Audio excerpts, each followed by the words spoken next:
udah jam segini si Rapik mana sih? Tahu nih lama banget. Itu si Rapik bukan sih? Oh iya tuh dia.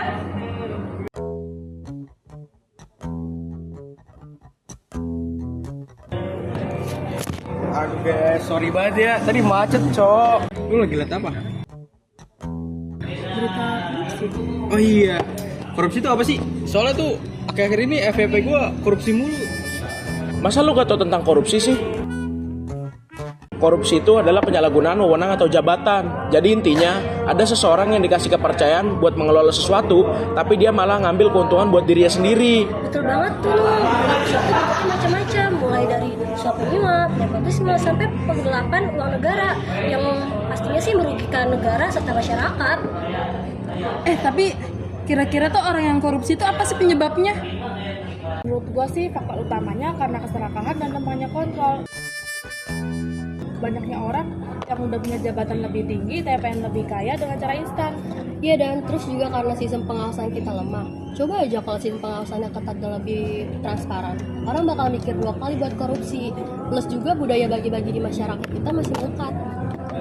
Jangan lupa faktor ekonomi ya. Kadang gaji yang rendah juga bisa memicu seseorang buat korupsi tahu.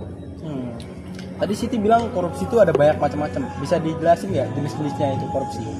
Oke, jadi korupsi itu ada beberapa jenis, Pik. Yang pertama itu suap menyuap. Ini yang paling umum, kayak ngasih uang buat mempermudah urusan. Terus ada penggelapan, ambil uang atau barang yang dipercayakan. Ada juga gratifikasi, menerima hadiah yang berhubungan dengan jabatan.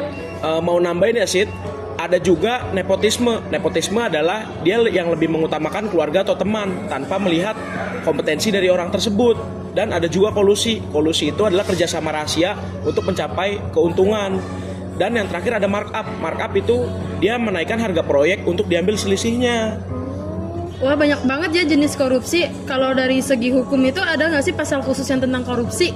Ada di Indonesia tindak pidana korupsi diatur dalam beberapa undang-undang. Yang utama itu Undang-Undang Nomor 31 Tahun 1999 yang diubah menjadi Undang-Undang Nomor 20 Tahun 2001 tentang pemberantasan tindak pidana korupsi. Terus juga ada pasal 2 dan pasal 3 UU Tipikor yang paling sering dipakai. Pasal 2 itu tentang memperkaya diri sendiri yang merugikan keuangan negara. Kalau pasal 3 tentang penyalahgunaan keuangan. Hukumannya juga berat loh, bisa dipenjara minimal 4 tahun, maksimal 20 tahun, ditambah dendanya juga. Kalau kasusnya berat, bisa seumur hidup tuh. Wah, hukumannya berat juga ya. Tapi kok masih banyak sih yang korupsi? Berarti pencegahannya kurang efektif dong. Nah, itu dia masalahnya. Pencegahan korupsi itu harus dimulai dari berbagai sisi. Yang pertama, ada pembentukan karakter sejak dini agar orang dapat terbentuk integritas dan moral yang kuat.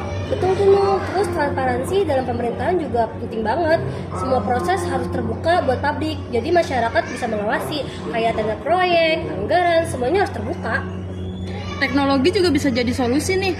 Soalnya sistem digitalisasi bikin proses jadi transparan dan mengurangi kontak langsung yang akan menjadi celah korupsi seperti pelayanan online. Jangan lupa perbaikan sistem remunerasi atau gaji pegawai negeri. Kalau gaji udah layak, kemungkinan korupsi karena faktor ekonomi bisa berkurang. Penegakan hukum yang tegas juga krusial banget. Harus ada efek jera. Jadi orang-orang mikir berkali-kali buat korupsi. KPK harus dipertegas, bukan diperlemah. Yang paling penting menurut gue sih masyarakat harus ikut mengawasi dan melaporkan kalau ada identifikasi korupsi. Jangan cuma ada protes tapi nggak ada aksi. Ternyata korupsi itu masalah yang kompleks banget ya. Bukan cuma individu, tapi juga sistematik. Tepat banget tuh, makanya penanganannya juga harus menyeluruh. Mulai dari penindakan, pencegahan, sampai ke pemulihan aset. Yang bikin sedih itu, korupsi itu literally mencuri masa depan bangsa. Uang yang seharusnya untuk membangun infrastruktur, pendidikan, kesehatan, malah masuk ke kantong pribadi. Berarti efeknya ke masyarakat lumayan besar banget ya. Seperti pelayanan ke publik kurang, terus jadi pembangunan terhambat, dan kesenjangan sosial makin lebar.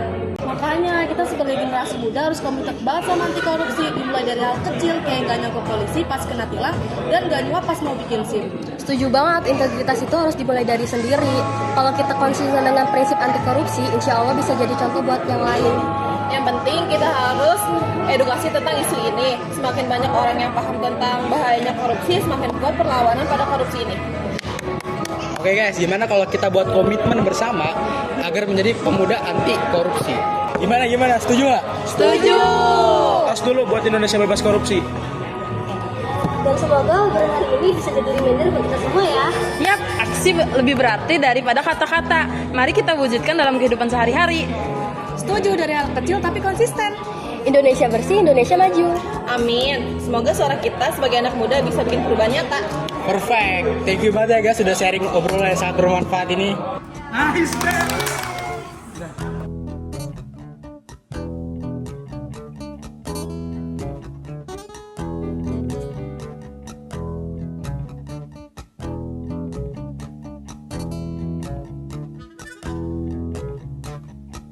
Namaku Bento, rumah real estate, mobilku banyak, harta